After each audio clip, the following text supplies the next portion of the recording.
Con 90 personas arrestadas, terminó una protesta el viernes en Washington por la asunción de Donald Trump a la presidencia de Estados Unidos. Más temprano, las manifestaciones eran pacíficas, aunque agresivas contra quienes apoyan a Trump.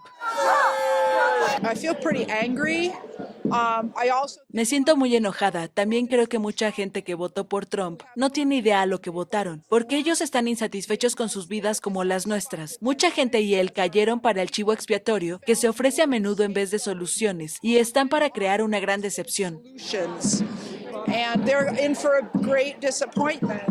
En distintas ciudades del mundo hubo manifestaciones tanto a favor como en contra de Trump. En Londres, una de las mayores preocupaciones son los derechos humanos durante el mandato del magnate. Él representa todo lo que está mal con las políticas conservadoras. Lo dice claro. Él quiere empezar la guerra en contra de aquellos con los que no está de acuerdo. Lo mismo en México, Panamá, Berlín y Edimburgo, Escocia. En contraste, en Nigeria, un grupo de personas apoyaron al nuevo presidente de Estados Unidos. Estamos haciendo un rally, no una protesta. Estamos mostrando solidaridad con nuestro amado hermano Donald Trump.